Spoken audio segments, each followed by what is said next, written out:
Hi, I'm Phil. This is one of a series of videos that I'm producing on growing orchids in temperate climates, such as the one that I have here in Wanganui, which is in coastal New Zealand. This particular one is on Sarcochilus, which grow very well in our conditions. Sarcochilus grow naturally along the eastern coast of Australia, mainly in fairly elevated areas. They are cool to intermediate growing. Their ideal temperature range is 8 to 25 degrees Celsius. My growing area gets down to 4 degrees in winter and sometimes up to 30 degrees in summer. They cope okay with that for short periods. The main flowering period for me is in late spring. If they get more warming through the winter months, then they will flower earlier. And in climates with hot conditions, they usually flower in the autumn. They also need about 50% shade, though full sunlight early in the day would be okay. They need good air movement, so a shade house suits them very well. They also require fairly high humidity, say between 60 and 80%. Since they have no storage organs such as pseudobulbs, they need watering throughout the year, though less in winter. I often mist over the plants on days that I don't water. The plants are most commonly grown from seed in laboratory conditions, as is true for most orchids. However, because they have this clumping habit, they can often be divided. Also, shoots that have aerial roots growing on them can quite readily be propagated. Plants can be grown in pots, and they prefer to be underpotted if anything. This one's in a 4-inch pot or 100 millimetre, and that's usually fine for them.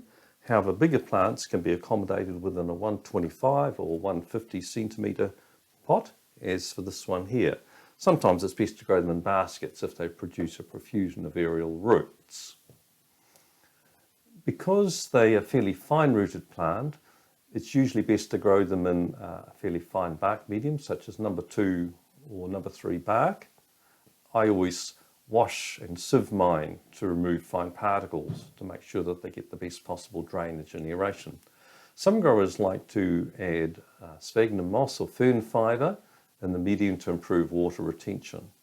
I do my repotting in spring, but some growers in hot climates prefer to do theirs in autumn so that the plants aren't repotted heading into a stressful hot season. Sarcochilus don't have particular feeding requirements. Any particular orchid or plant food is fine for them. If it's a general plant food, you normally grow them at about half strength. They suffer from the usual array of orchid pests such as scale and mealybugs, but not unduly. The slugs and snails do love the succulent young shoots and spikes, so you do have to be vigilant with them. I'll focus first on the two main species because they are the basis of almost all breeding. Sarcochilus hatmanii grows in nature on humus that collects in rock crevices.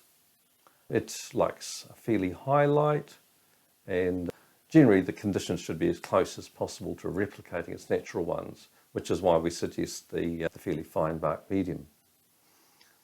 It is free flowering and the petals are fuller and more open than that on some other Sarcochilus.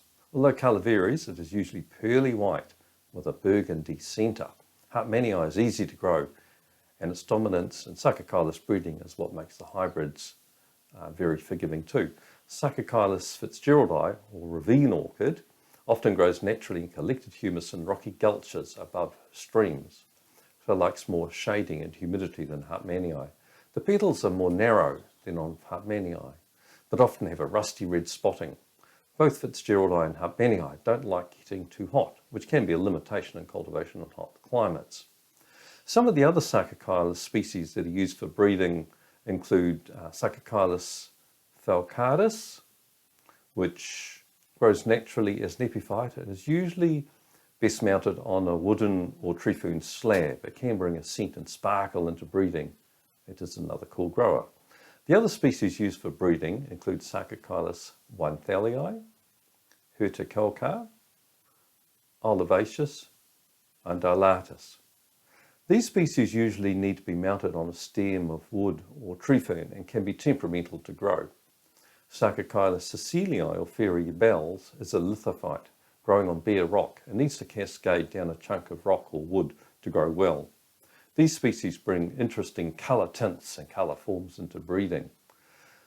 Because the hybrids usually have a large proportion of Hartmannii and Fitzgeraldi in the breeding, they can usually be grown in a pot or basket under similar cultural conditions, provided they have excellent drainage and aeration. I'll cover some of the main offspring of these species. These hybrids in turn are the parents of most of today's breeding.